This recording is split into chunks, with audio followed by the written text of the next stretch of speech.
Pero antes le mandamos el texto y lo conversamos. Bien, en nombre de Dios y la patria se abre la sesión. Buenas tardes, senador Soria. Buenas tardes, subsecretario. Buenas tardes, Janet. Buenas tardes, presidente. Y a todos los miembros del Consejo. Y a Gonzalo Gacitúa también. Buenas tardes. Buenas tardes. Bien, continuaríamos entonces. Nuestro ánimo es trabajar hasta terminar hasta antes del plan y dejar el plan para una sesión final el día lunes. Y ahora la idea es terminar con lo anterior, a ver si alcanzamos. Señor secretario, ¿hay cuenta? Sí, breve, presidente. El señor Contralor, en respuesta a un oficio de esta comisión, hizo llegar comentarios que se les enviaron a todos ustedes ahora en la mañana respecto a la propuesta del Ejecutivo que estamos considerando. Eso, presidente. Y, por otro lado, quería hacer presente un par de detalles. En primer lugar, el senador Latorre hizo llegar una comunicación retirando todas sus indicaciones. Ahora, respecto de ese punto, el día de ayer la comisión facultó a la Secretaría para poder hacer un ajuste de las indicaciones. ¿Qué significa eso? Que hay algunas indicaciones que han sido retiradas, pero a propósito del texto que resulte, van a ser aprobadas con modificaciones, por ejemplo. Otras aprobadas tal cual porque es la línea de aprobación de los textos. Otra cosa es que hay algunos artículos que se han eliminado en la propuesta, que no venían a la propuesta, digo. Entonces, para aprobar esas eliminaciones, hay que dar por aprobadas determinadas indicaciones. Ese es otro caso. Entonces, cabría, no sé si, presidente, si de inmediato usted pone en votación esas indicaciones, que después tenemos que determinar cuáles son, de manera de tener el respaldo para poder eliminar esos artículos. Hagámoslo eso al final con una presentación. Usted nos explica todo lo que hay que eliminar y lo hacemos en la sesión del lunes, pues, o sea, todo de una vez.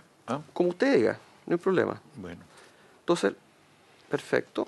Y, bueno, lo mismo, va a haber que aprobar estos para efectos de poner el informe para la sala, algunas normas con quórum orgánico, especialmente algunas que eventualmente den atribuciones a las municipalidades, eventualmente, también con quórum calificado, el artículo 184, inciso tercero, y por último, claro, habría materias que podrían exigir el envío de un mensaje del presidente, que será una materia que se ve al final.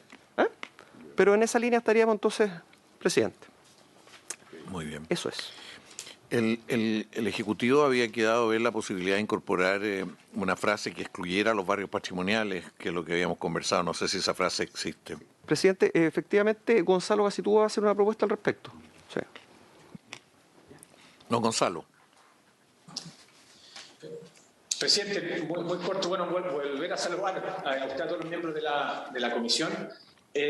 Justamente, presidente, la idea de la continuidad de la discusión, ¿se acuerdan que terminamos en el artículo 88, ¿cierto? Con las letras A y B, y sale esta aprehensión respecto a los polígonos patrimoniales? Y justamente la continuación del texto, presidente, y para todos los miembros, es continuar el análisis de este proyecto de ley justamente con ese texto. Así que le paso de inmediato la palabra a Gonzalo. Presidente, toma la palabra. De hecho, entiendo que ustedes tienen el documento impreso y esto estaría en la página 6. Como dijo el subsecretario, ayer se votó el artículo 87 y 88, y más que incorporarlo como un nuevo inciso en esos artículos, quedan numerales disponibles y proponemos un siguiente nuevo artículo 89, que dirá lo siguiente. En aquellos sectores protegidos bajo la categoría de zona típica o zona de conservación histórica, o en alguna de las categorías que las reemplacen, deberán recordarse los valores y atributos por los cuales dichas zonas fueron protegidas. En consecuencia, en tales áreas de protección de recursos de valor patrimonial cultural no podrán implementarse planes maestros de regeneración. Esta misma norma después tiene un equivalente en el artículo 184 respecto a los incentivos normativos, pero ahora, a propósito de los planes maestros de regeneración, esta sería la propuesta de dejar completamente fuera la posibilidad de implementar planes maestros de regeneración en este tipo de sectores. ¿Continúo con los otros artículos o prefieren votar? Porque quedan dos artículos más relacionados con el plan maestro de regeneración.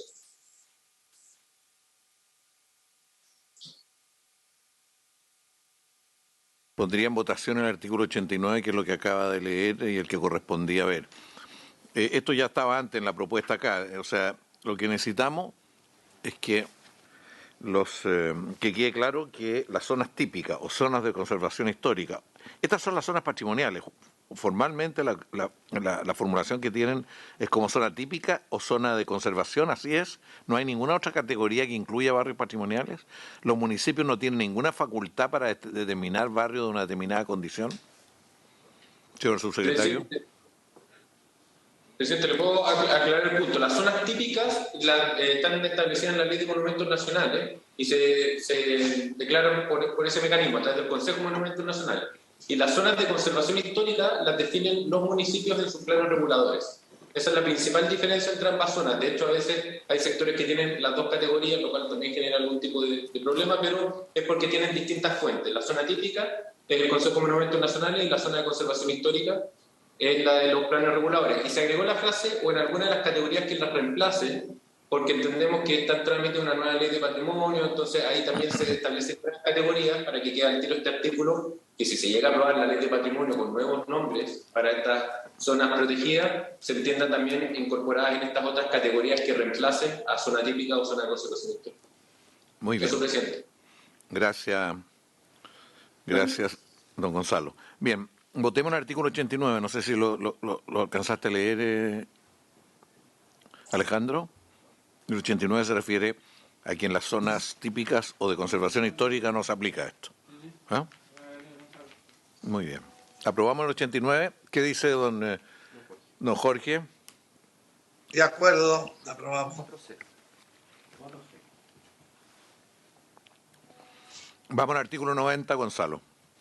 Gracias, presidente. Ahora pasamos a un tema más operativo de cuando se quiere implementar el plan, que también haya facilidades para que los CEPI puedan implementar bien el plan maestro de regeneración y no verse entrampados por algunos requisitos que podrían simplificarse. Entonces, el artículo 90 establece, en el marco de la elaboración o ejecución del plan maestro de regeneración, los servicios regionales de vivienda y urbanización podrán requerir a la Dirección de Obras Municipales respectiva la evaluación conjunta en un solo expediente de algunas o todas las autorizaciones o permisos necesarios para configurar la nueva forma urbana que contemple el referido plan maestro. En consecuencia, podrá resolverse en un solo acto la desafectación al régimen de copropiedad inmobiliaria de los condominios existentes, la fusión y o subdivisión de inmuebles, el otorgamiento de o los correspondientes permisos para la ejecución de las obras de edificación y o de urbanización y cualquier otro acto administrativo necesario para viabilizar la renovación del sector. En línea con lo anterior, las inscripciones, anotaciones y archivos de planos para dejar constancia de la desafectación al régimen de copropiedad inmobiliaria, de la fusión y o subdivisión de inmuebles o de cualquier otro acto previo al otorgamiento del o los correspondientes permisos de edificación o de urbanización podrán efectuarse de manera sucesiva y en el orden que corresponda, una vez aprobadas todas las solicitudes realizadas ante la Dirección de Obras Municipales.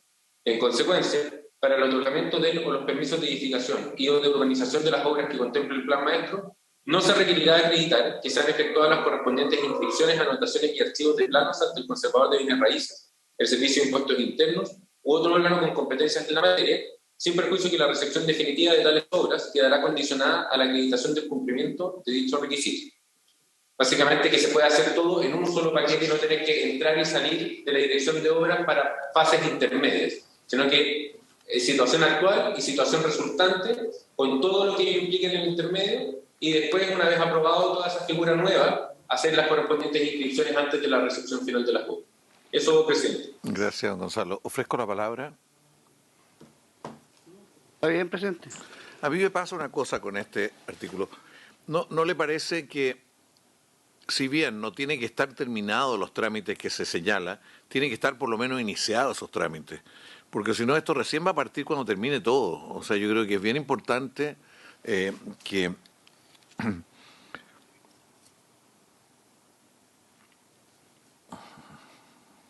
no se requerirá acreditar, en el último inciso, no se requerirá acreditar que se han efectuado las correspondientes inscripciones, anotaciones y archivos de plano. O sea, lo que yo quiero decir es que esto ha iniciado el proceso, se han presentado los antecedentes, porque si no esto va a quedar para el final, senadores. Me gustaría ver cómo lo ve el Ejecutivo eso, o sea, asegurar de que esto se inicia.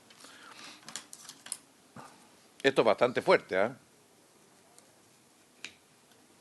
Disculpe, presidente, no sé si por lo menos de parte de José Gonzalo, si logré entenderle bien a lo que se refiere con su aprehensión. Sí, porque, a ver, el punto, presidente, es que se pueda solicitar a la Dirección de Obras Municipales todas las autorizaciones requeridas para reconfigurar todo esto. Y eso implica muchas veces fases intermedias que no son el resultado final de lo que se busca, o sea, desafectar una copropiedad que se va a demoler o fusionar inmuebles donde después se van a solicitar nuevos permisos. En estricto rigor habría que ir a hacer los correspondientes trámites intermedios también al conservador de bienes raíces, al servicio de impuesto interno y a otros lugares, en circunstancias que son fases intermedias que no apuntan a la fase final. Entonces lo que se busca es poder hacer eso en paralelo, ¿ya? Entonces, no es que no se vaya a hacer nunca esas inscripciones deben concretarse. Lo que pasa es que se pueden concretar en forma paralela a la ejecución de las obras del plan maestro. Y por eso la frase final es sin perjuicio que la recepción definitiva de tales obras quedará condicionada a la acreditación del cumplimiento de dichos requisitos. Por lo tanto, la ejecución de las obras no queda condicionada. Se puede seguir ejecutando las obras, pero para recibirlas sí tiene que estar jurídicamente todo resuelto ante esos órganos. No sé si con eso se aclara la duda o dónde ve usted que hay un conflicto. A ver, yo lo que creo es que es conveniente dejar en claro acá que si bien no tiene que estar acreditado y finiquitado el trámite respecto a las materias que aquí se señalan, inscripción, anotaciones, archivo de los planos, al servicio de impuestos internos u otros, que esto se inicie, que se presenten los antecedentes, porque la verdad que eso es lo que permite garantizar de que no se espera hasta el último momento para acreditar el cumplimiento. O sea, porque entre la recepción definitiva y el inicio de los procesos pueden pasar mucho tiempo. Y por eso que es importante presentarlo. Mucho tiempo, pueden pasar 2 años, por ejemplo. Entonces yo creo que es bien importante que se presenten estos antecedentes. Senador Navarro. No, y después la... Presidente, bueno, está claro que este es un artículo que flexibiliza y viabiliza, acorta los tiempos de los trámites administrativos para la ejecución de los planes maestros. Es más, lo autoriza para que aprobar la solicitud, esto partan sin que haya la correspondiente inscripción, aprobación o archivo en el conservador o el servicio de impuesto interno. Solo me preocupa la exigencia de la recepción definitiva son para todas las obras tienen recepción definitiva. ¿Qué pasa si hay oposición ciudadana producto de los trabajos? Porque en esto los alcaldes han estado siempre contra la espada y la pared. Hay un proceso, hay plazos, y si no las empresas los demandan, tienen que entregar los permisos aun cuando consideren que el proyecto vulnere algunos de los derechos medioambientales o de las personas. Entonces, aquí le estamos diciendo al municipio que va, una vez registrada la solicitud, independientemente que haya un conjunto de oposiciones, el proceso de construcción va a partir. Yo quiero decir que todas estas acciones, si bien pueden quedar autorizadas y legalmente incorporadas, van a estar sujetas también a la acción de derechos fundamentales de las personas, particularmente el tema del medio ambiente, el tema del derecho a la salud, a la vida, cuando son obras de carácter peligroso, presidente. Entonces, siento que más bien una regularización administrativa, lo que quiero dejar establecido, de que aun cuando podamos regularizar legalmente este procedimiento, esto no deja sin efecto acciones que la ciudadanía o un particular puede desarrollar. Entonces, la pregunta para Gonzalo y para el subse, la experiencia dice que hay recursos de protección u otro tipo de acciones legales que puedan en definitiva retardar el proceso igual. Por tanto, que se haga de manera adecuada en toda su etapa es clave, particularmente de socialización. Yo entiendo que el plan maestro de regeneración va a tener participación ciudadana y va a tener socialización previa, de manera tal de poder registrar si hay efectos colaterales y asumirlos y resolverlos dentro del plan. Eso, presidente. Presidente. Presidente Castro y después el subsecretario. Presidente, a ver, bueno, yo entiendo que aquí lo que se busca es ser ágil, ser eficiente, ser rápido, porque hay una necesidad de poder ordenar todos estos barrios que están deteriorados. Por lo tanto, yo creo que si vamos a estar siempre pensando que vamos a recibir una demanda, bueno, eso está abierto y cualquier chileno puede demandar y puede atrasar un proceso, pero Yo seguiría avanzando. Si demandan aquí, bueno, tendrá que ver en su momento, pero aquí esta es una herramienta que está siendo eficiente. ¿Sí?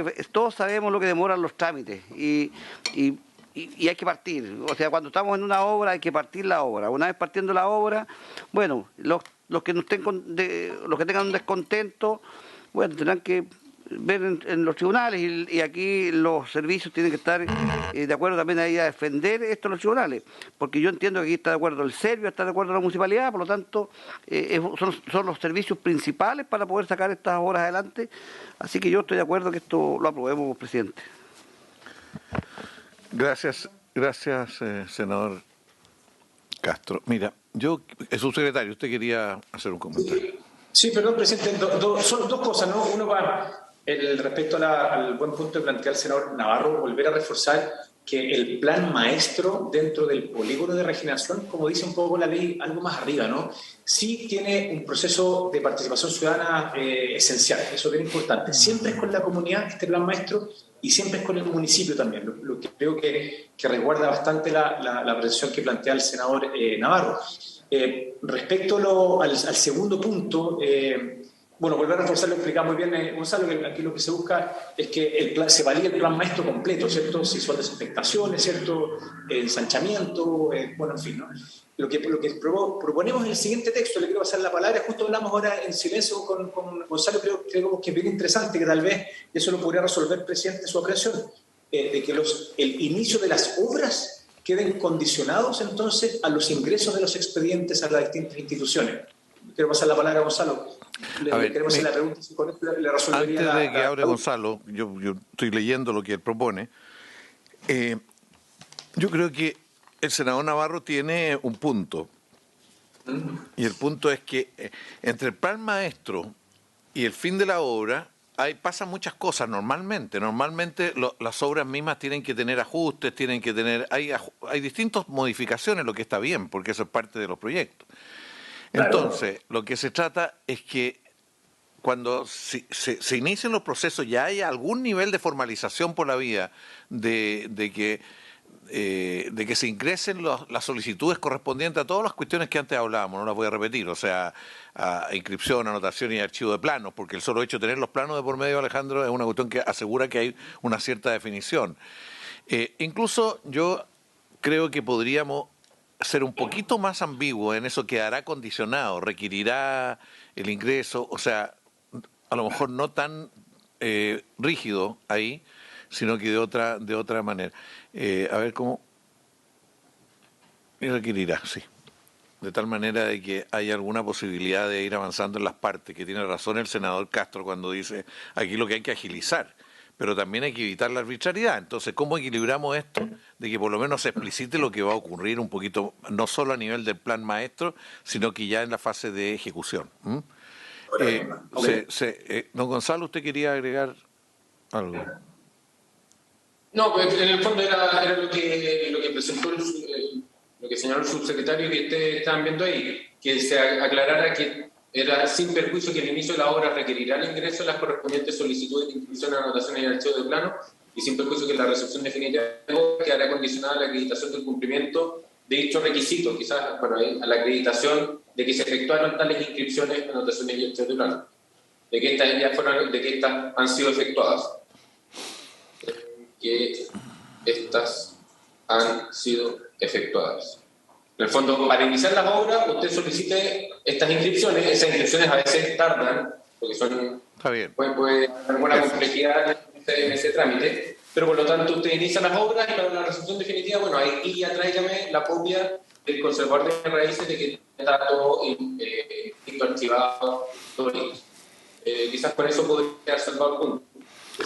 Usted comprende que uno de los problemas de esto es que para el serbio pagar esto supone cumplir estos requisitos, por eso hay que formularlo con toda la flexibilidad del caso, porque tiene razón el senador Castro, aquí se trata de avanzar, y cuando ya está definido en una determinada dirección hay que tratar de concretarlo.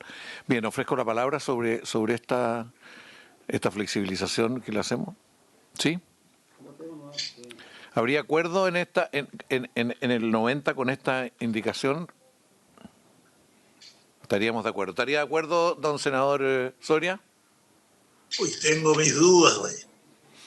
cómo dejar así clarito que el hombre empieza a construir y después le pegamos una frenada. Yo creo que cuando nosotros damos el permiso en el municipio para que construya, ya no se puede estar echándole para atrás. Lo echamos para atrás al tiro, al entrar, para que corrija, y se le da pocos días, bueno, por el apurado del dueño. Y pasó y ya no hay después dificultades.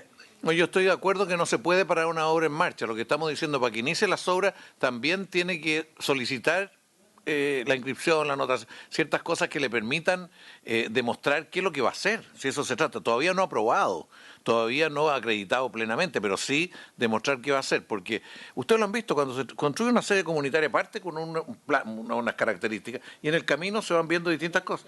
Entonces se trata de que en el momento de que empiece la obra tiene que estar ya definido qué es lo que va a hacer. Van a haber otros cambios en el camino de todas maneras, siempre hay otros cambios. Ese es el sentido de esto, o sea, es flexibilidad más que nada, Jorge. ¿Se cortó el audio? Vamos, sí. Sí, bueno, ayer decían que tú ibas a entrar a ministro de deporte. Chuta. Bueno, votación entonces, señor secretario. Bien, senador, señor Navarro. Estamos votando por la modificación. La 90, sí, con la modificación que se hace. La 90. A favor. Senador Cersoria. Yo voto haciendo ese hincapié, porque estoy de acuerdo, yo no estoy para parar nada, mi mundo hace ser alcalde, pero tampoco se puede aceptar echar a andar y después parar. A mí eso es como un crimen, porque hay una inversión tremenda, la gente se desilusiona. No, yo creo que cuando aprobamos esto no lo para nadie más. Tenemos que buscarle una salida que esto no se pare. Yo estoy con la idea de construir y construir, o sea, mi vida. Muy bien. Pero también no puede quedar alguien que hace inversiones y después le pegan una paradita. Don Jorge, ¿con esa prevención vota a favor? Con esa prevención, claro. Tú redáctame la... Perfecto, sí, como no, de ley. ponemos el fundamento voto a favor, señor senador, no hay problema. Presidente, a favor. Bien. Bueno, aprobado el artículo 90. Aprobado el artículo 90. Vamos al artículo 91. Algo quizás menor, pero importante para que sean rápidos los procesos. Dice, si durante la ejecución de las obras contempladas en el Plan Maestro de Regeneración falleciere alguno de los beneficiarios, el Servicio Regional de Vivienda y Organización podrá autorizar que las obras continúen hasta su finalización y recepción definitiva, aun cuando se encuentren en trámite los procedimientos de posesión efectiva e identificación de los sustitutos de los beneficiarios fallecidos. Básicamente aquí hay un plan maestro que involucra a muchas familias, por lo tanto el fallecimiento de un beneficiario no debiera entrampar todo el proceso, hay que seguir adelante hasta la recepción definitiva y después se resolverá el caso específico de ese beneficiario fallecido y quién es su sustituto según la posesión efectiva y los trámites que haya que realizar. Pero esto se puso específicamente porque ha habido casos en los que se han trampado los procedimientos precisamente por el fallecimiento de algún beneficiario. Eso, presidente. Muchas gracias. ¿Estaríamos de acuerdo en esto? Porque es bastante obvio. O sea, ¿Sí? ¿Don Jorge? ¿De acuerdo, don Jorge? Estamos de acuerdo. Muy bien. Gracias. Aprobado entonces. Vamos al numeral 7. Presidente, aquí quisiera hacer un comentario, no sé si Jorge lo puede precisar también. Los numerales 7 y 8 están aprobados en general y no fueron objeto de indicaciones, por lo tanto vienen tal cual del primer trámite, no tienen indicaciones, no sé si es necesario someterlos a votación o se entienden aprobados por la votación en general. El 7 estamos listos, todos estamos de acuerdo, ¿no es cierto? El 7 y el 8, sí. Sí, el 7 y el 8 son, como dice Gonzalo, son artículos que venían en el texto aprobado en general que no fueron objeto de indicaciones. En rigor, no procede pronunciarse al respecto, todas que no hubo indicaciones, salvo que hubiera unanimidad para entrar a modificarlo. Si quieren los lados, no hay problema. No, sí está claro. Estaríamos de acuerdo el 7 y el 8, entonces vamos al 9. Perfecto. Presidente, ahora retomamos, por el articulado, retomamos el tema de los incentivos normativos, los planes reguladores, el tema de la planificación urbana y la integración social. El artículo 184 ya está en la ley general y es la que reconoce la posibilidad de los incentivos normativos, entonces el proyecto de ley lo modifica y sustituye algunos puntos. ¿Ya? Voy a pasar a leerlo como quedaría y aquí es donde aparece nuevamente la protección patrimonial. Artículo 184.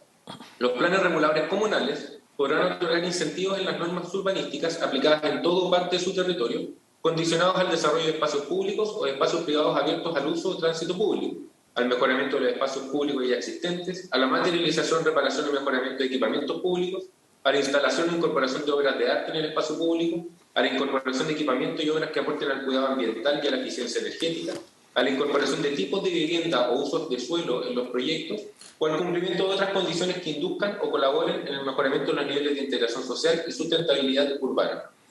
En cumplimiento de las condiciones anteriores, será requisito para la recepción, el cumplimiento de las condiciones anteriores será requisito para la recepción de los proyectos que se acojan a los incentivos de normas urbanísticas, aplicándoselos lo dispuesto en el artículo 173. El plan regulador comunal deberá precisar el área en que dichos incentivos serán aplicables. La aprobación de un plan con estos incentivos dejará sin aplicación en dicho sector los artículos 63, 107, 108 y 109, que son otros artículos que otorgan incentivos, por lo tanto es para evitar la suma de incentivos. Y aquí viene la protección patrimonial. Con todo, en aquellos sectores protegidos bajo la categoría de zona típica o zona de conservación histórica o en alguna de las categorías que las reemplacen, necesariamente deberán respetarse las normas urbanísticas que el plan regulador establezca o hubiera establecido para resguardar los valores y atributos por los cuales dichas zonas fueron protegidas. En consecuencia, en tales áreas de protección de recursos de valor patrimonial cultural no podrán establecerse incentivos normativos. Eso, presidente, la verdad, bueno, el inciso final es completamente nuevo. Los otros incisos existen en el 184 actual, el segundo y el tercero son prácticamente equivalentes a los actuales, y en el inciso primero se incorporan algunas figuras nuevas de condicionamiento a los incentivos, como los relacionados con la eficiencia energética, el cuidado ambiental, y que es bastante importante, la incorporación de tipos de vivienda o usos de suelo en los proyectos, que no están en el 184 actual y que básicamente es el que permite establecer como condición para acceder a un beneficio normativo que se contemple un porcentaje de vivienda de interés público. Eso, presidente, con el 184. ¿Sobre este tema quiere decir algo, Janet? No. Mira, yo antes de dar la palabra, a mí me parece bien, pero creo que debe quedar en claro de que estos incentivos, la norma urbanística, lo que buscan es aportar al desarrollo de proyectos de vivienda social.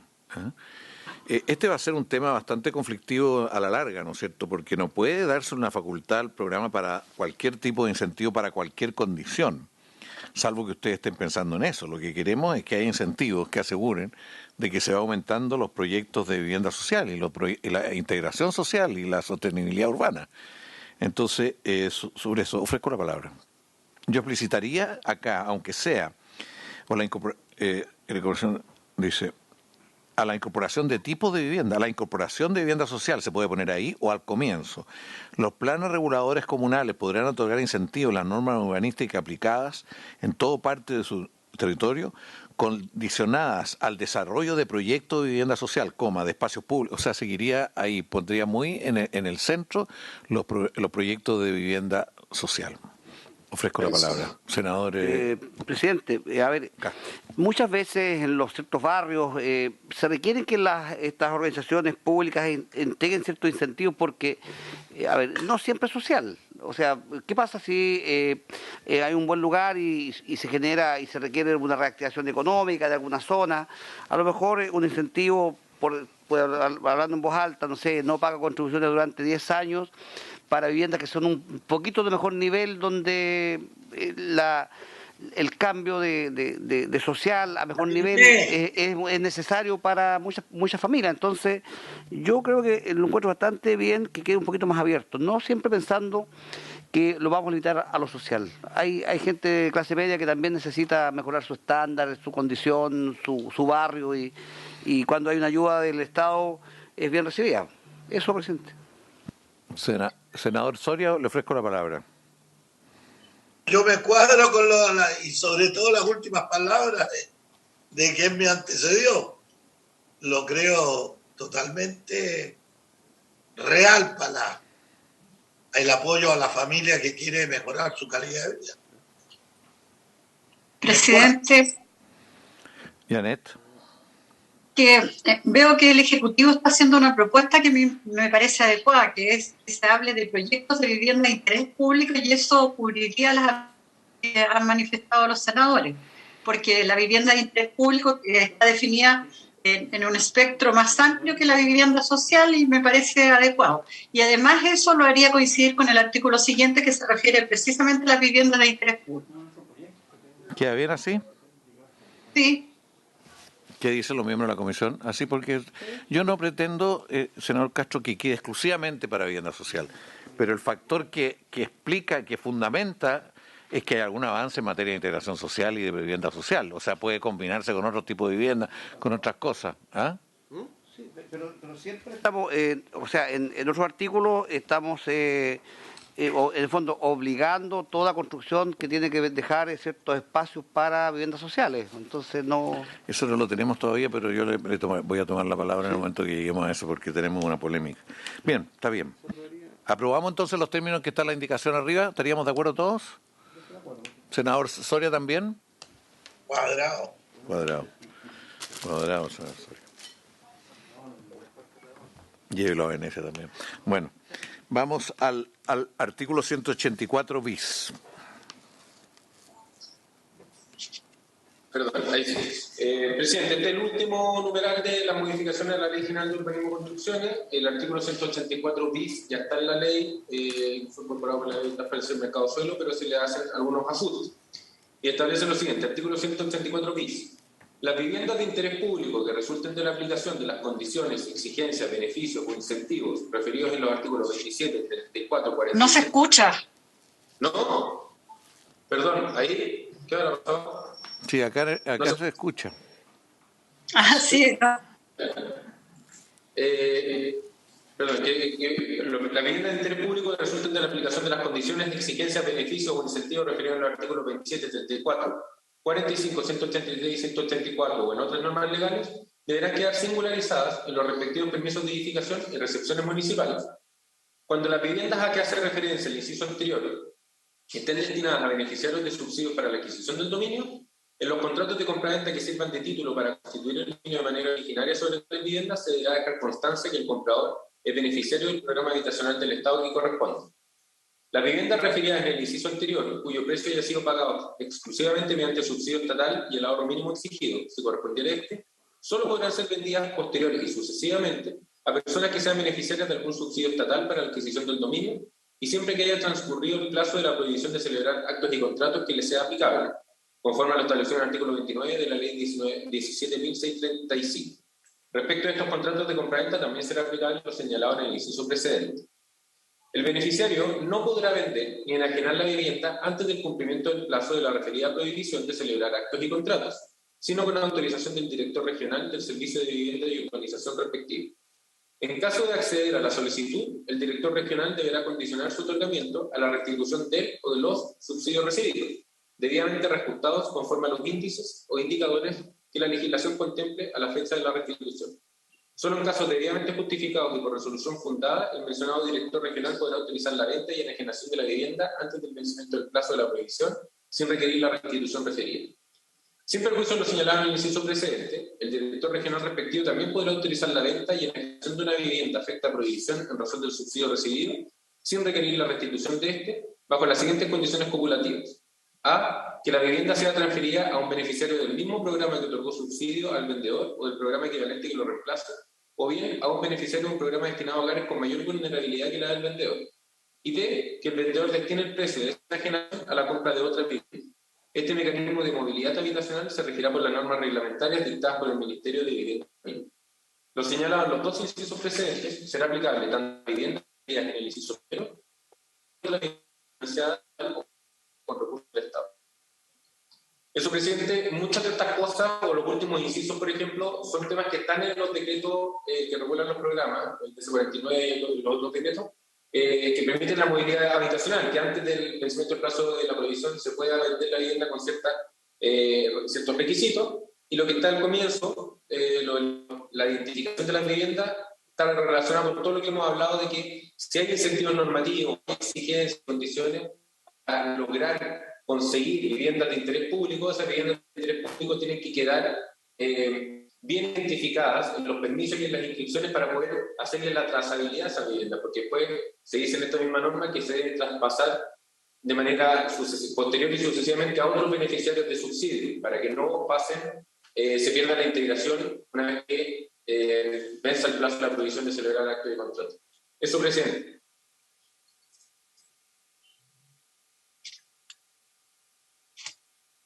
Aproximado promedio de la prohibición.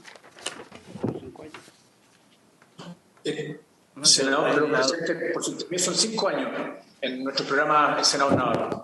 Ya, pero habla del plan, ¿no? Habla de un plazo, el plazo general, entonces el que rige. No hay un plazo especial ligado al plan de regeneración adicional.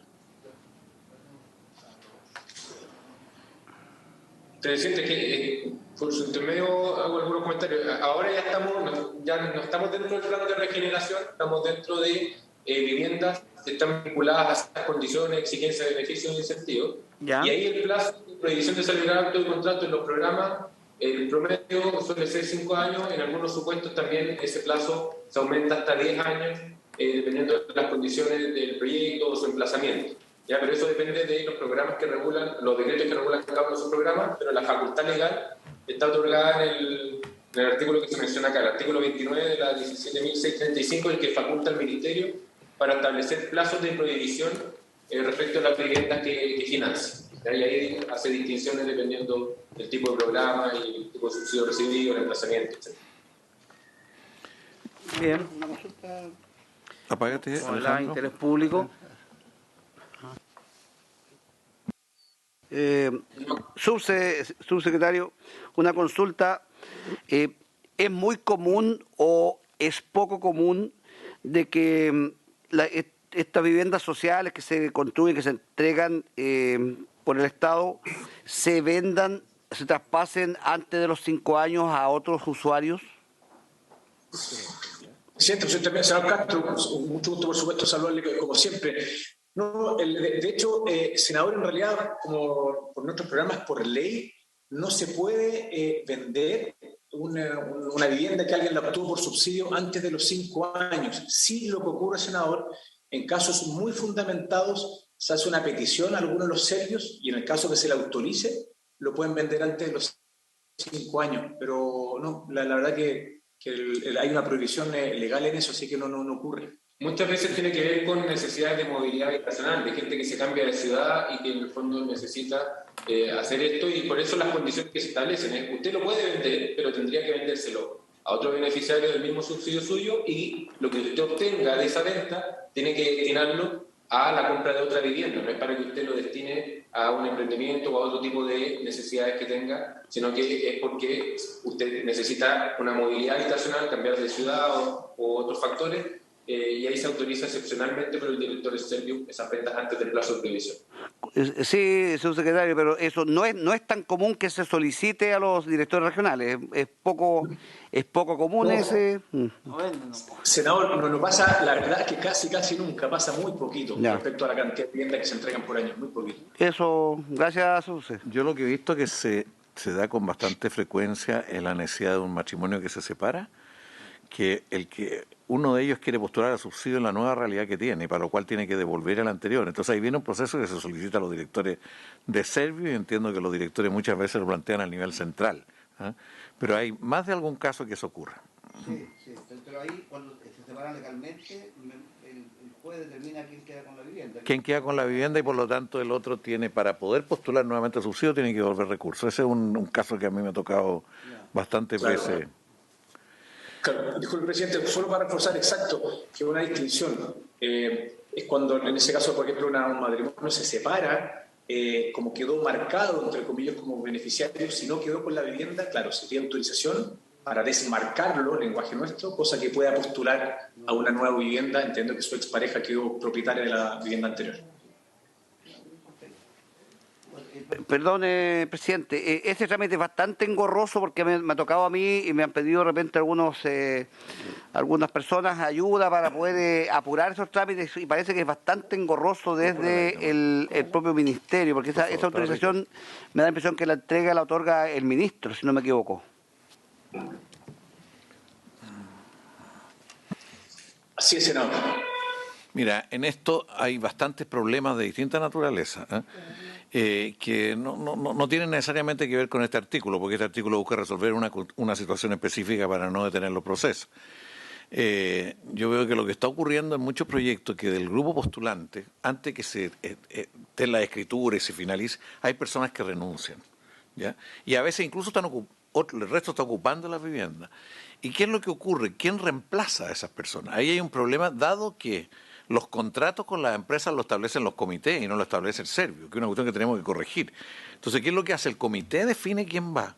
A mí me ha tocado casos en que para la persona que ocupa esa vacante que se produce en el curso, normalmente se vende, y se vende con un valor alto. Se vende 1 millón, 2 millones, de esa naturaleza es el valor. Y esto lo que han hecho los serbios ahora es mirar para el techo, porque la única posibilidad de cambiar esto es quién es el sujeto del contrato. Y de una vez por todas tenemos que hacer que el Estado cumpla sus papeles y la organización social cumpla sus papeles. Entonces, el contrato tiene que ser, a mi juicio, serbio, ¿ya? Y el serbio, en la medida que se desocupa, él tiene que ver dentro de los registros nacionales y ver alternativas y no generar submercados de estos que se han creado. Y en algunos casos participan harto los municipios, en algunos casos muy serios, pero en otros casos no son serios. Ahí han habido abusos. Eso yo creo que es un tema, pero un tema más global, subsecretario, si le parece. Presidente, sí, lo comparto como para separar las cosas respecto a este artículo del proyecto de ley, ¿no? Y muchas de las cosas que recién se menciona se pueden arreglar o seguir arreglando desde los mismos decretos. Entonces, retomando, ¿cierto?, en este artículo, presidente, ¿cierto?, lo que el gran espíritu es que aquellas viviendas que se generen bajo incentivos normativos, ¿cierto?, de que un beneficiario, una vez que lo venda, que se lo pueda vender a otra persona también de interés o de apoyo del Estado para que nunca se pierda la integración social. Eso es importante, porque si es que esa persona después se lo puede vender, estoy exagerando, a una persona de ingreso muy alto, por supuesto que se pierde la integración. Entonces este artículo lo que realmente busca es que siempre esa vivienda sea alguien que tenga un subsidio en la mano, por ende que se mantenga la integración. Bien, estaríamos de acuerdo en esa parte. Mira, yo creo que esto es un tema que hay que darle vuelta y yo creo, como dice el subsecretario, es bien de la operación misma.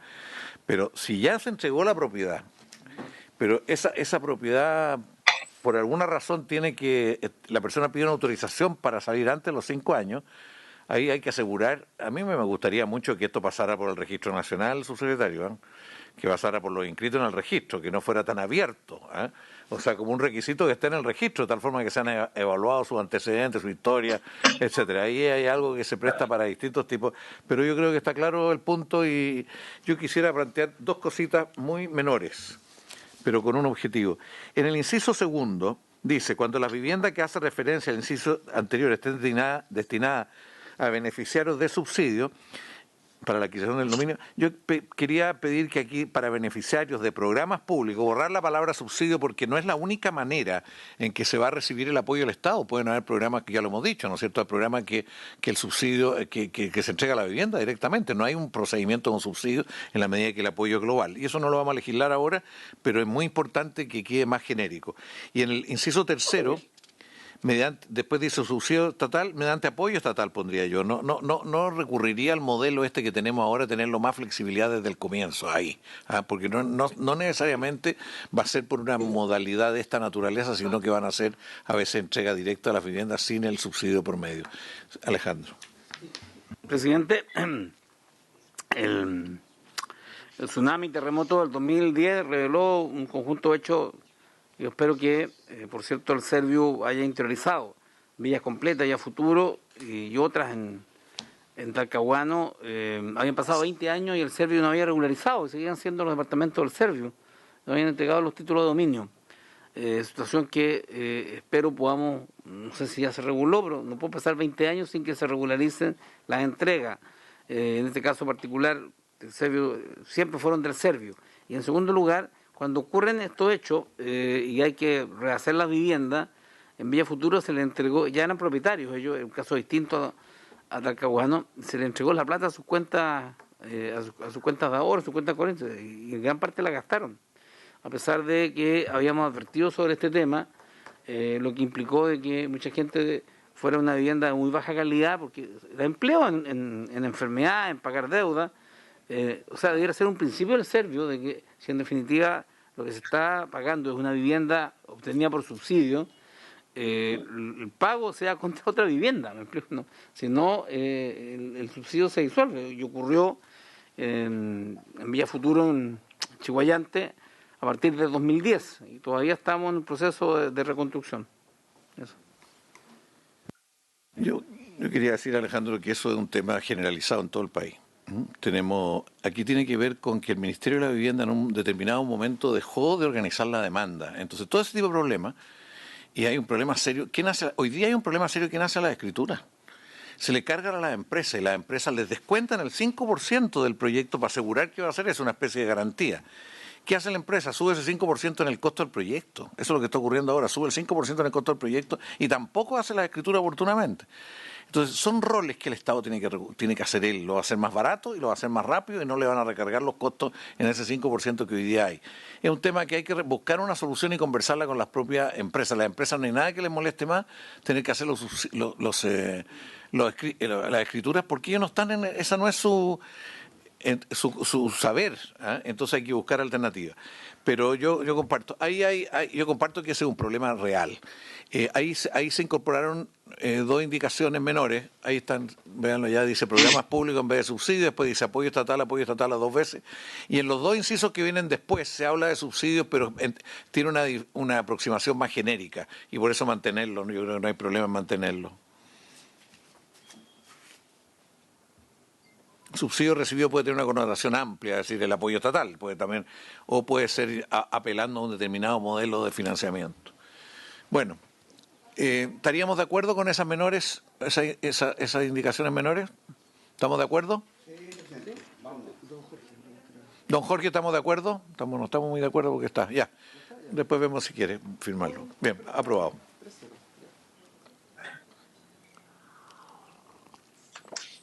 Presidente, continúo. ¿Sí? Pasamos ahora, a ver, el proyecto para primer trámite tenía 3 artículos y ahora aparecería un artículo 4 que recoge algunas de las indicaciones que presentamos como ejecutivo en noviembre del 2020, las relacionadas con gestión de suelo, con habilitación normativa de terreno, y en otro capítulo lo del plan de emergencia. Entonces todo eso se engloba en una ley dentro de esta ley, que diga lo siguiente: artículo 4, apruébase la siguiente ley sobre gestión de suelo para la integración social y urbana y plan de emergencia habitacional. Entonces hay un primer capítulo sobre gestión de suelo para la integración social y urbana con 2 párrafos, uno sobre adquisición de terreno y otro sobre habilitación normativa de terreno, y un capítulo segundo sobre el plan de emergencia y después un capítulo tercero de disposiciones generales. Entonces paso a leer el capítulo primero, o por lo menos el primer artículo del capítulo primero de la gestión de suelo para la integración social y urbana, párrafo primero de la adquisición de terrenos. Este artículo primero recoge la glosa 11 de la ley de presupuestos, que ya este es el tercer año en que está reconocida. Recoge esa glosa y la perfecciona y incorpora algunas precisiones que ustedes han ido viendo durante el debate. Artículo primero. El Ministerio de Vivienda y Urbanismo, con el objeto de promover la integración urbana de los beneficiarios del programa Fondo Solidario de Elección de Vivienda o del programa destinado preferentemente a las familias más vulnerables que lo reemplacen, podrá destinar una parte de los recursos anuales de dicho programa para financiar estudios preliminares y o la adquisición de terrenos por parte de los servicios regionales de vivienda y urbanización conforme a las siguientes reglas. Letra A. El porcentaje máximo de recursos que el Ministerio podrá destinar a tales efectos será definido anualmente en la Ley de Presupuestos del Sector Público, tal como ocurre actualmente. Letra B. Los terrenos que podrán ser objeto de este tipo de financiamiento deberán estar ubicados en comunas en las que, conforme a la información que otorga el Sistema de Información Territorial de la Demanda que administra el Ministerio de Vivienda y Urbanismo, existe una demanda significativa de viviendas para familias ubicadas en el tramo del 40% más vulnerable de la población o en comunas con un alto déficit habitacional de acuerdo a los datos del último censo de población y vivienda disponible. Asimismo, los terrenos podrán estar emplazados en sectores en los que se han realizado o se realizarán inversiones públicas en materia de movilidad, transporte público, áreas verdes o equipamientos de interés público. Letra C. Mediante Decreto Supremo del Ministerio de Vivienda y Urbanismo, suscrito también por el Ministro de Hacienda, se establecerán los criterios de adquisición de los respectivos terrenos y se definirán los aspectos operativos del presente artículo. Letra D. En cuanto a los criterios de adquisición, el reglamento señalado en el literal anterior deberá establecer requisitos mínimos de localización, de valor de tasación y o de habilidad técnica y normativa, pudiendo contemplar reglas especiales según la calidad de los terrenos y o la escala de la ciudad en que estos se emplacen. También podrá establecer distintos puntajes de valoración de los terrenos y regular la posibilidad de admitir excepciones al cumplimiento de los requisitos mínimos, siempre que ello no condicione ni dificulte el adecuado desarrollo del futuro proyecto habitacional. Letra E. En cuanto al procedimiento operativo para financiar estudios preliminares o la adquisición de terrenos, el reglamento señalado en el literal C deberá precisar las etapas y plazos que lo componen, desde la apertura de un plazo para que los servicios regionales de vivienda y urbanización remitan a nivel central una cartera de terrenos a evaluar, hasta la dictación de la resolución fundada del Ministro de Vivienda y Urbanismo que se pronuncie sobre el financiamiento de estudios preliminares y o la adquisición de terrenos con cargo a los recursos señalados en este artículo. Aquí vienen un par de párrafos que incorporamos producto de las conversaciones de las últimas semanas. Entre las etapas de dicho procedimiento operativo, deberá incluirse la participación de las divisiones ministeriales con competencias en la materia, mediante la revisión detallada de los antecedentes que remitan los servicios regionales y la evaluación técnica preliminar de la factibilidad de los terrenos. Producto de dicho trabajo, deberán elaborarse los respectivos informes de fundamentación de adquisición de terrenos, los que deberán ser analizados por una mesa de evaluación ministerial, que incluya la participación de un representante de la Dirección de Presupuestos del Ministerio de Hacienda. Corresponderá al reglamento indicar quiénes deberán integrar esta mesa de evaluación, haciendo referencia explícita a la responsabilidad administrativa que le cabe a dichos integrantes en este procedimiento. La mesa de evaluación aprobará, observará o rechazará la adquisición de cada terreno propuesto, de lo que deberá dejarse en las actas de las respectivas sesiones, las que servirán de base para la dictación de la resolución fundada del Ministro de Vivienda y Urbanismo, referida en el primer párrafo de este literal. Letra F. El Ministerio de Vivienda y Urbanismo deberá destinar los terrenos adquiridos bajo esta modalidad al desarrollo de proyectos para atender a personas y grupos que cumplan con los criterios y requisitos para la postulación y selección, individual o colectiva, establecidos en la normativa aplicable al programa Fondo Solidario de Elección de Vivienda o al programa destinado preferentemente a las familias más vulnerables que lo reemplacen. Letra G. El Ministerio podrá condicionar la destinación de mayores recursos para la adquisición de un terreno al cumplimiento de exigencias adicionales por parte del Comité de Vivienda o grupo organizado que se adjudique dicho terreno, tales como la acreditación de un mayor ahorro por parte de las familias que lo conforman. Eso, presidente, sobre este artículo que recoge la glosa 11, una glosa y un artículo que buscan promoverlo a la construcción de proyectos para comités de vivienda principalmente que postulan a través del DC49 del Fondo Solidario y que puedan acceder a buenos terrenos en buenos emplazamientos de manera oportuna, que el Estado compre esos terrenos antes de que aumenten de valor producto de los beneficios que podría tener por obras públicas o por otro tipo de circunstancias. Eso, presidente.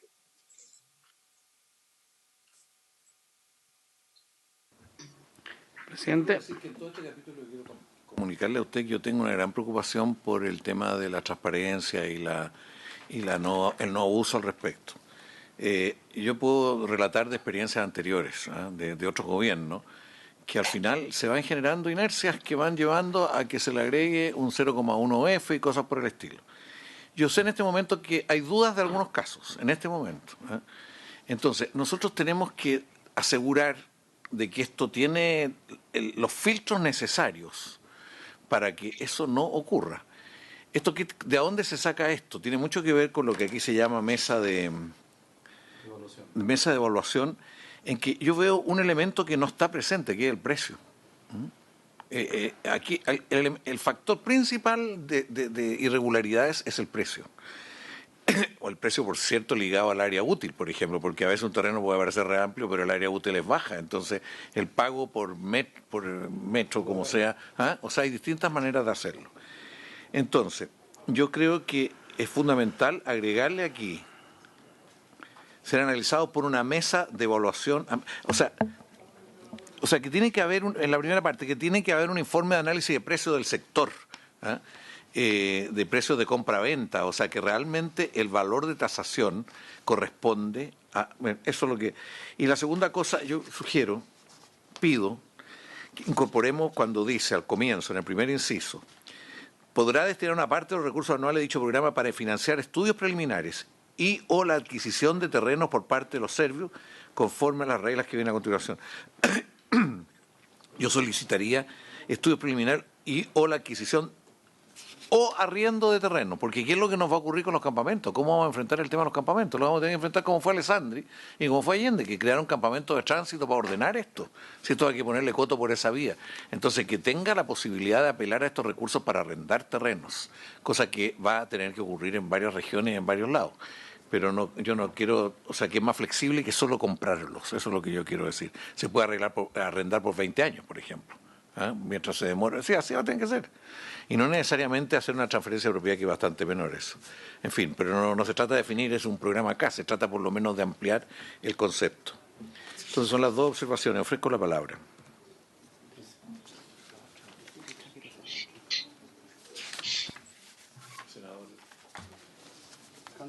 Senador Castro.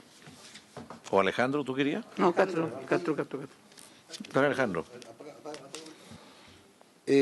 Presidente, mire, yo creo que esta es una buena herramienta, pero todos sabemos que muchas veces cuando se usa mal, la corrupción se hace presente de manera muy rápida. Yo creo que aquí igual es bueno obligar a que cuando existe la opción de adquirir un terreno, deben haber a lo menos unas 3, llamemos, evaluaciones por diferentes personas, de tal manera que sea difícil de que venga un tasador y que sea amigo del vendedor y le sube el precio. Entonces, yo no sé si existe la posibilidad o la opción de estas 3 tasaciones. Yo no sé si los directores de las municipalidades tienen esa facultad como también tasar, o el director del Servio, o el Servio tiene tasadores propios que pudiesen comparar este tipo de valores, porque, como digo, se presta muchas veces, o se abre la puerta para que personas hagan mal uso de esta herramienta que yo creo que es muy necesaria, es buena, es más efectiva, más rápida, pero tenemos que ser capaces de alejar las malas prácticas en algo tan necesario e importante para el desarrollo de las viviendas. Eso, presidente. Alejandro. Bueno, presidente, la experiencia de la CONADI y la adquisición de tierras a las comunidades mapuche dejó lecciones de carácter penal, político y social muy claras. Hubo procedimientos irregulares y el fondo de tierra en los últimos 2 años no ha sido ocupado en más de un 40%. O sea, está en la gravedad que al final, estando el dinero, se paraliza. Entonces, la indicación establece que podrá ser definido en la ley de presupuesto, no podrá ser superior al 20% del total del presupuesto del ministerio, quiere decir, estamos en el inciso último de lo que estamos discutiendo. ¿Y qué monto aproximado es? No recuerdo exactamente cuál es el presupuesto, si es respecto del presupuesto completo de viviendas o completo del ministerio, ese 20% que se señala. En segundo lugar, está claro de que discutimos un proyecto de ley en donde las obras viales, las obras de mejoramiento urbano iban a generar una plusvalía sobre los terrenos adicionales. Presidente, eso quedó paralizado, ¿no? No se retomó el proyecto de ley en donde la plusvalía que generaban las obras tales como el metro o cualquier mejoramiento urbano sobre terrenos adicionales, sobre viviendas adicionales, producto de esa inversión pública, tenían la necesidad de hacer un aporte sobre ese plus. Solo se incorporó finalmente los cambios de plan regulador, generan un cobro sobre la plusvalía, un porcentaje sobre la plusvalía. Eso se incorpora, que fue un gran paso después de muchos años, que hoy día está siendo cuestionado en distintos lados, pero por lo menos logramos eso. Yo creo que es insuficiente, porque aquí lo que va a ocurrir, está ocurriendo, escasean los terrenos en Concepción, ya prácticamente no hay, pero en comunas como Coronel, la generación de un paño con 250 viviendas, con urbanización, genera inmediatamente que el paño al lado sube de valor. Entonces, ¿cuál es el momento oportuno que va a comprar el Servio? Y eso tiene que tener un plan y diseño, porque hay que comprar en verde y con proyección, porque comprar producto de la presión social de los comités, o comprar después de que se ha habilitado paño cercano, con urbanización, lo único que hacen es elevar el precio. Nosotros hemos discutido que los municipios deberían jugar un rol muy importante en la proyección y crecimiento de la ciudad y, en definitiva, tomar decisiones sobre información reservada y no sobre información pública, porque si un comité ha llegado, pide un paño, esto se transforma inmediatamente a través de la ley de la oferta y de la demanda. O sea, vamos a tener precios superiores cuando hay una fuerte demanda sobre los terrenos. Y eso significa de que nadie le diría decir, mire, yo estoy interesado en comprar para que usted me suba el precio. Pero lo hecho ocurre, de que los terrenos suben de valor y sucesivamente. Entonces, el mecanismo de compra, presidente, tiene que ser definido con muchas más reglas administrativas y en particular con la regla de mercado, o sea, la reserva, que permita mantener los valores, bajarlos, pero evitar que estos suban. Si no, vamos a tener dificultades, porque una vez que se aplique una vez, la elección va a ser aprendida por la señal al mercado inmobiliario, va a ser muy clara, y la tendencia alcista puede ser desatada. Eso, presidente. Gracias, senador Sandoval. Sí, muchas gracias, presidente. Obviamente que la letra E de este procedimiento genera un mecanismo que establece varias incidencias, ¿verdad? Están las divisiones ministeriales, participan en eso, los servicios regionales, se crea un informe de fundamentación de adquisición de terreno, actúa la mesa de evaluación ministerial. Incluyo en esa decisión final, esto estamos hablando del ente centralizado acá en el Ministerio, y participa un representante también del Ministerio de Hacienda para decidir, para tomar la decisión respecto de la adquisición final, a propuesta, ¿verdad?, de que tiene que hacer cada una de los servicios de las regiones, con un informe técnico detallado. Está como aquí radicado el procedimiento. Esto supone entonces que un servio de la región de Aysén, por ejemplo, va a identificar los diferentes terrenos, va a dar un informe fundado, un informe preliminar de factibilidad de los terrenos, y eso lo remite a esta instancia nacional para esta decisión al final de adquisición o no del terreno. No sé, uno ve ahí uno ve quizá algunos divorcios operativos del punto de vista de cómo se va a proceder a esta centralidad, ¿no? Yo entiendo el procedimiento y veo que se hace parte, evidentemente, de asegurar una participación amplia y que se asegure la transparencia, y como bien dice usted, presidente, que de repente el 0,1 UF, ¿no es cierto?, significan millones de pesos entre medio. Pero hay un procedimiento aquí y participan muchos actores, debemos también dar fe en quiénes son los que van a participar. Las divisiones ministeriales, los servicios, ¿verdad?, y hasta el propio Ministerio de Hacienda.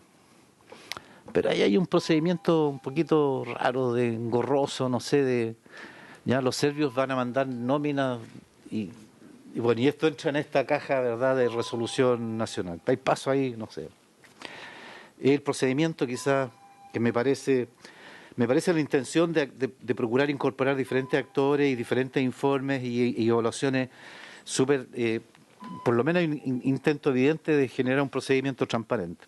No sé la operatividad de qué es lo que va a resultar de eso, si esta mesa nacional, si esta resolución nacional se encuentre con cientos de propuestas de adquisiciones de terreno de todos los servicios de las regiones. Y bueno, aquí hay un reglamento también que tiene que dictarse. Por eso la parte operativa me preocupa, subsecretario Gonzalo, cómo se va a operativizar todo este procedimiento centralizado. Lo otro, nosotros hemos incorporado en varias partes a propósito, y creo que incorporamos, me parece también, la facultad de los gobiernos regionales y cuál va a ser el procedimiento en ese caso de los municipios que también pueden eventualmente hacer, porque este es un procedimiento reglado para las adquisiciones del Ministerio para las adquisiciones del Ministerio de Vivienda. Y cuál eventualmente, porque nosotros ampliamos la posibilidad de que los gobiernos regionales sean parte también de este proceso, porque son actores relevantes en las regiones. Eso me gustaría poder conocer un poquito más la operatividad, subsecretario Gonzalo. Presidente, antes de darle la palabra al subsecretario o a Gonzalo, claro, quería, insistir de que las indicaciones, la primera es en el primer inciso, fondo dice, de los beneficiarios del Programa Solidario de Elección de Vivienda u otros programas destinados preferentemente a la familia. Porque no necesariamente se va a reemplazar el Fondo Solidario, podría ser otro programa agregado al Fondo Solidario. Por eso que creo que hay que mejorar la redacción y sugeriría, si es posible, meter los arriendos. Después, en la letra B, ubicado en las comunas, dice la letra B, o el entorno de esas comunas, porque de repente puede ser la comuna inmediatamente al lado, no puede tener la rigidez tan fuerte, ¿no? O sea, a veces son comunas vecinas, que en la comuna del lado hay un terreno y en el otro no la hay, para no ponerlo. Después quiero comentar lo que han dicho ustedes, pero en la letra E, en el segundo inciso de la letra E, sobre el procedimiento, dice, entre las etapas de dicho procedimiento operativo deberá incluirse la participación de las divisiones ministeriales con competencia en la materia, mediante la revisión detallada de los antecedentes que remitan los servicios regionales, la evaluación técnica preliminar de la factibilidad de los terrenos. Y yo agregaría, y el análisis del valor de tasación, y el análisis en el sector y en el proyecto. O sea, aquí se requiere un análisis y el análisis del valor de la tasación, porque eso habría que... El tema del precio aquí es lo decisivo, el tema del precio. Y dentro de ese mismo párrafo, ese mismo inciso, después dice la última frase, corresponderá al reglamento indicar quiénes deberán integrar esta mesa de evaluación, haciendo referencia explícita a la responsabilidad administrativa que le cabe a dichos integrantes en este procedimiento, y la información pública de los procesos, porque aquí bastante de los problemas se resuelven con el que esto es público. Esto no tiene por qué no ser público, el problema es cuándo es público, pero tiene que ser público. Aquí nuevamente está en la letra F los programas que lo reemplace, y en la G de nuevo poner el tema de los arriendos. Aquí tenemos un problema bien serio con los terrenos. ¿Quién tiene experiencia en el Estado para comprar terrenos? Fundamentalmente el Ministerio de Obras Públicas, que compra cada rato terrenos por uno y otro lado, y yo creo que hay que conversar más con ellos para sacar más experiencia de lo que ellos han hecho y cómo lo hacen, porque hay muy pocas denuncias de irregularidades en la manera en que lo hacen, porque al final ellos llegan a la cuestión judicial. O sea, al final cuando no tienen dudas, dice, bueno, yo pongo tal precio y verá el árbitro el que determine el valor. O sea, es una manera, yo he sabido que los serbios también están tratando de recurrir a eso, porque les es más fácil que toda esta cuestión de decirle, mire, yo creo que vale tanto, se lo expropio en tanto, y vamos a la comisión arbitral, y la comisión arbitral determina, y esa comisión arbitral en general nunca es cuestionada por nadie. Entonces, yo creo que Obras Públicas tenemos algo que aprender. Eso es muy difícil comprar terreno y que no haya... A mi juicio, lo ideal sería tener una agencia especializada en esto, para comprar terreno, que tuviera mucha gente muy probada y todo. El problema con esto es que el mercado es muy enredoso, lo que ustedes estaban diciendo. Entonces, ¿quién decía? Un ministro decía hace un tiempo, decía, mira, si en alguna parte de una comuna se ve al Estado preocupado de comprar un terreno, el terreno inmediatamente se va para arriba. O sea, tiene que ser gente que habla como si fuera de otra parte. No sé si les ha tocado en su distrito, ante los distritos, que andaban unos gallos que decía, yo soy de los chinos. Y andaban comprando un terreno diciendo, vengo de parte de los chinos. Era mentira, esto de los chinos. Yo una vez lo investigué. Era una empresa inmobiliaria que decía que vayan de parte de los chinos a ver porque los chinos tienen tal y cuales condiciones para negociar. Esto ocurre mucho en este mercado. Y hoy día existe el banco de suelo, pero existe el banco de suelo en la inmobiliaria. Entonces, al menos en la zona que yo conozco, el mayor problema es tributario, porque no hay nada mejor que ahorrar en terreno, tener terreno, como le llaman, terreno en engorda. No hay nada mejor que terreno en engorda, porque sube mucho, porque tributariamente esto no lo hemos resuelto. En esta reforma tributaria que ahora está discutiendo, tampoco está resuelto. Tampoco queda resuelto. Sí. Yo creo, en todo caso, yo sé de países que tienen buenos sistemas tributarios y todo lo demás, e igual está el problema que los suelos van así. ¿Y por qué van así? Porque con las acciones y con los bonos no se está ganando mucho, se gana mucho más con los terrenos. Entonces el capital busca por dónde ganar más. Entonces, si el Estado no protege esto, se generan esas dificultades. Senador. Presidente, bueno, este es un tema bastante complejo de entender y bastante sensible, como digo, para el aprovechamiento de muchos. La forma que funciona Obras Públicas, que tiene mucha experiencia en la compra de terrenos, normalmente son expropiaciones. Obras Públicas genera una obra, un proyecto de una obra, y hace la expropiación. Y obviamente que tiene sus tasadores y le ponen un precio, y ese es el precio que consigna el Obras Públicas. Y como ya se sabe de que la persona que es expropiada no queda conforme, acude a un tribunal y hay abogados especialistas en llegar al tribunal, y después el tribunal es que resuelve y no es cuestionable. Yo creo que la ventaja que ha tenido las compras o las adquisiciones que hace Obras Públicas que no han sido cuestionadas, porque llegan a los tribunales y el juez determina con sus peritos el valor final y el valor que realmente se le debe pagar a esa persona que se le expropia el terreno. En el caso del Servio también los serbios tengo entendido que tienen la facultad de expropiar. ¿Pero para qué? Para hacer una calle, para poder hacer alguna conexión. Pero aquí estamos hablando de otra cosa, que no sé si seamos capaces de colocar en este proyecto esa facultad que el Servio pueda tener la opción de expropiar terrenos para construir viviendas o viviendas sociales, el nombre que le queramos dar. Porque ahí, si llegamos a esa conclusión o a esa indicación, lo más probable que va a suceder lo mismo que sucede con Obras Públicas, de que el Servio va a llegar con su equipo técnico y va a decir, mira, yo necesito este terreno, te lo expropio y te voy a pagar un X valor por el metro cuadrado. Obviamente que el dueño del terreno se va a sentir en desconformidad, no se va a poder negar a esa expropiación porque le vamos a dar las facultades legales para que así suceda, y él, cuando está conforme, va a llegar a tribunales y va a determinar los jueces de la misma forma que hoy día se resuelve en el Ministerio de Obras Públicas, que sería a lo mejor una buena fórmula, pero el Servio con esta facultad lo más probable que va a ir a ¿qué? Va a ir directamente a los terrenos que han comprado las constructoras que tienen hoy día, como dice usted, presidente, en engorda al lado de las otras poblaciones. Sería una tremenda herramienta para el Servio, pero no sé si caemos en alguna ilegalidad o en alguna, no sé, expropiación indebida, ¿no? Es un tema que tendríamos que revisar y darle una vuelta. No sé lo que opina el Ejecutivo. Está bien. ¿Sí? Está bien. ¿Tú querías agregar? Le damos la palabra al Ejecutivo y después... No sé, ¿hay sesión especial a las 3:30? ¿Vale? Quiero hablar.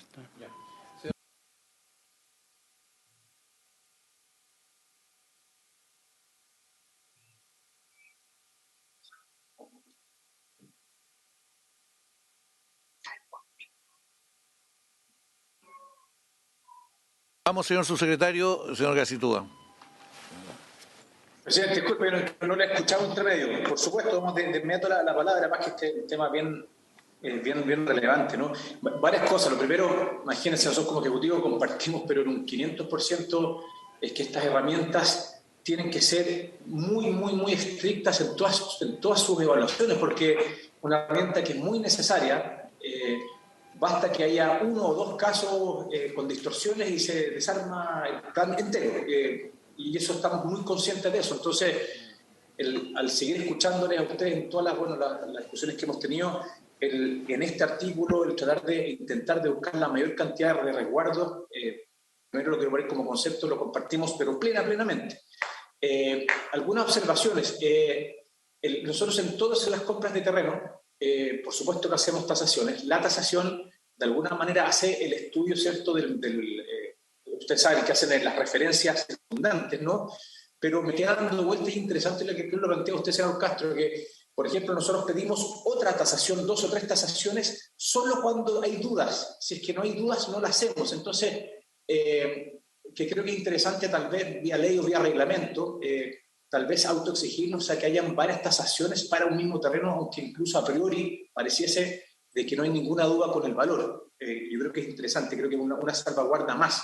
Creo que usted, presidente, lo mencionaba, si bien se hace, pero volver a reforzar acá, y el análisis del valor de la tasación, que sea tal vez más explícito todavía en la misma ley, ¿no? Y después que tenga su bajada en el reglamento, insisto, si bien lo hacemos, que no quede como que en el aire se tiene que hacer, sino que quede en la ley, que creo que le da muchísima más fuerza. Senador Navarro, creo que usted planteaba respecto a algunos umbrales de valores. Nosotros lo que hacemos esto es una norma que tiene casi una década más o menos, ¿no?, en la cartera, de que no se paga ningún valor de suelo más allá del 10% de la tasación. Entonces la tasación, por eso es tan importante la tasación, ¿no? Y en algunos programas como la glosa 12, que viene más adelante, incluso tiene un puntaje, esto es bien interesante, hay un puntaje adicional para los terrenos quienes están más cercanos al valor de la tasación. Es decir, que se pague más cerquita de la tasación y no más lejos de la tasación. Hay una variable, pero volver a reforzar es que recogemos todas los comentarios respecto a robustecer, ¿cierto?, para que sea lo más transparente posible, porque sabemos la fragilidad que puede tener un programa. Basta un caso y se nos puede desarmar. Otros temas que ustedes miran, bueno, de los procedimientos, lo plantea el senador Sandoval. La verdad que hay este es tercer año, como lo explicaba muy bien Gonzalo, ¿no? Entonces, afortunadamente ya hay algo, obviamente 2 años para una cartera que tiene casi 60 años, por supuesto que no es una gran experiencia, pero algo es.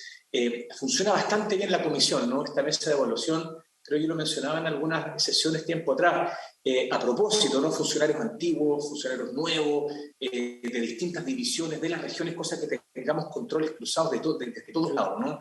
Tanto de las regiones como de las distintas divisiones, y en general nuestra lectura que eso ha funcionado bastante bien. Ahora sí, creo que es sano reconocerlo, que se requiere mucho más expertise en esto, porque uno puede pensar tal vez en las grandes ciudades, el Gran Concepción, Gran Valparaíso, Gran Santiago, pero también hay que ser bien experto en, bueno, ¿y cuánto vale el metro cuadrado en Angol? ¿Y cuánto vale en Chañaral? Y eso creo que se requiere seguir robusteciendo como el conocimiento, ¿no? El manejo del conocimiento desde la cartera, pero en general los procedimientos que quedan bien normados y bien reglados, a través, como bien lo sale ahí, con el ministro de Hacienda y mismo, cosa que también vuelve a tener otro control cruzado. Por lo pronto, espero no equivocarme, vemos que es bastante robusto, o intentamos que tenga la menor cantidad de falencias, pero lo que ustedes sugieren le da más fuerza todavía. Después, respecto a lo que salía de las expropiaciones o arriendos, solo reforzar que la cartera, y ustedes lo saben muy bien, nosotros tenemos la herramienta de expropiar de hace muchos años. Sí, la verdad que es puede expropiar para efecto los objetivos del Servio, pues para eso puede, ¿no es cierto? Para objetivos sociales ligados al Servio. Puede expropiar para vivienda, senador Castro, puede expropiar. Por alguna razón este ministerio lo usa poco, este mecanismo, pero... Exacto, perdón, presidente, para complementar, justo el punto que usted acaba de decir, nosotros la verdad que expropiamos y muy seguido para todo lo que son las obras urbanas, muy parecido a lo que es el MOP, ¿no? Ensanchamiento de avenida, eso la verdad que pasa mucho. Y no sé si la mayoría, pero un porcentaje bien grande, como se podrá imaginar, explicaban varios de ustedes, terminan en tribunales a todo esto. 2 años después terminamos pagando algún precio que dictamine finalmente un tribunal, ¿cierto? Pero para las compras de vivienda, la verdad que lo hacemos muy poquito. El espíritu que buscan estos instrumentos, los A11-12, es intentar llegar a un acuerdo de precios, promitente comprador, promitente vendedor, y por lo pronto ha funcionado bastante bien. Para vivienda lo ocupamos solo en los casos, por ejemplo, donde hay un acuerdo con la mayor cantidad, por ejemplo, cuando hay una asociación hereditaria y la mayoría de los miembros están y algún pariente está inubicable, por ejemplo, ahí expropiamos, cosas muy, muy acotadas, ¿sabes? Para lo que es la vivienda, pero existe la herramienta. Insisto, lo que más se busca es llegar a algún buen acuerdo de precios, y por lo pronto, al menos en estos años que se ha aplicado este instrumento, ha funcionado bastante bien. Sí, presidente, no nos queda alguna duda de todo lo que hemos conversado. Se dan cuenta, estamos todos en la misma línea, así que ni hablar de que hay que robustecer en los textos, controles y en los reglamentos, todo el apoyo, obviamente, de acá del Ejecutivo. Sí, una pequeña aprensión o duda, si quiere, presidente, respecto al ocupar estos recursos para los arriendos, perdón, arriendo de terreno, se entiende, ¿no? Algunas aprensiones, el expertise que tenemos es que cuando, por ejemplo, o el Estado se hace cargo en la administración, ya sea, por ejemplo, de un campamento transitorio, vías de emergencia, o en algunos casos muy menores en arriendo, el expertise, presidente, es que eso queda casi eterno. Nos cuesta un mundo después de que haya como una urgencia de que se traduzca rápidamente en un proyecto. Estas herramientas lo que buscan, de alguna manera, ¿cierto?, es que dado que si el Estado compra un terreno, bueno, que rápidamente nos podamos a construir vivienda para las familias más vulnerables, como lo explicaba muy bien Gonzalo. Por eso que nos queda alguna duda, ¿no? Y lo otro también, tal vez muy no sé si normativo, si quieren verlo, que por lo pronto el espíritu de la CRONCE y por este artículo, y aquí también respondo parte de una pregunta del senador Navarro, es que son los recursos del Fondo Solidario de Vivienda para la construcción del Fondo Solidario de Vivienda. Entonces, destinar tal vez, aunque sea poquitos montos, ¿no?, para el arriendo de terrenos, también nos quedan algunas dudas. Entonces, en resumidas cuentas, presidente, y por su intermedio, estamos, por supuesto, en todos los puntos. Sí, el arriendo nos genera recursos para arriendo de terrenos, nos generan algunas dudas.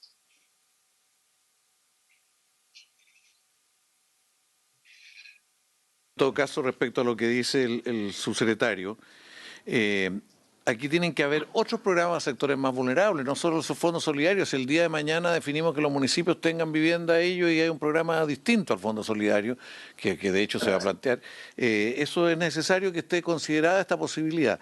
Si surgen otras alternativas, lo de las cooperativas que plantea el senador Soria permanentemente, otra que no es el Fondo Solidario de Vivienda en su forma exacta, que es lo que tú siempre es tener flexibilidad de acuerdo a distintas situaciones. Por eso es un problema de redacción nomás. Podrá destinar una parte de los recursos anuales dicho programa financiar estudios preliminares. Perdón, ahí estaba lo de los arriendos. Antes decía Fondo de Elección de Vivienda u otros programas destinados preferentemente a las familias más vulnerables. U otros programas. Porque pueden surgir otros programas, puede que no surjan, pero por si acaso tener esa flexibilidad. Porque aquí decía, u otros programas que lo reemplacen. Pueden no reemplazarlo, hay que mantenerlo, a lo mejor el Fondo Solidario, y agregarle otras cosas. Bueno, eso es una... Esto que no sea solo dentro de la comuna, la letra B, sino que el entorno, no sé si esto lo está viendo Gonzalo, o parece que está con hambre. Perdón, presidente, también viendo, verdad, me faltó también hacer ese comentario, sí, lo comparto plenamente. Aquí el análisis respecto a este punto es territorial, ¿no? Más que un borde político jurídico, ¿no? Sí. Si que la comuna de al lado hay un terreno disponible para atender la demanda en el territorio, muy de acuerdo. Presidente, una idea.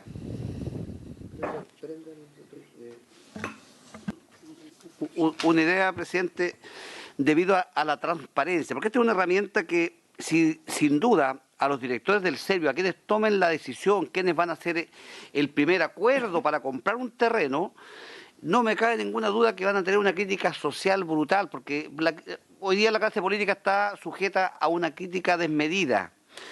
Como idea, estoy colocando una idea que a lo mejor se puede quedar hasta ahí inserta acá. Cuando el representante del Servio, que puede ser el director regional o a quien se determine, firma el convenio, el contrato con el vendedor, por ejemplo, igual un contrato que digo yo durante 60 días, 90 días o un año, me comprometo a venderle al Servio o al Estado de Chile este terreno.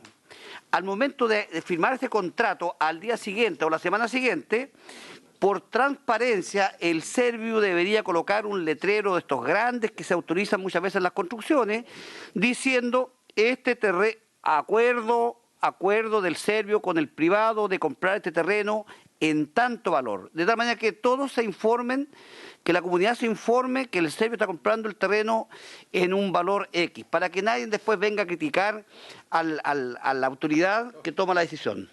Creo que es una buena idea, Subse. Una vez firmado el contrato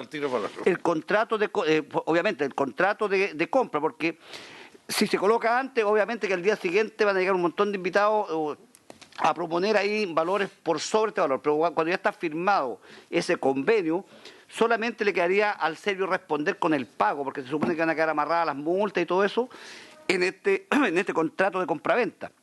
Pero por transparencia, yo al día siguiente, después de firmado ese contrato o protocolizado dentro del conservador o la forma de que se tenga para poder protocolizarlo, colocar el valor que el Servio está comprando esa propiedad para evitar la crítica al funcionario público que va a tener que poner la cara. Eso, presidente. Bien, muchas gracias.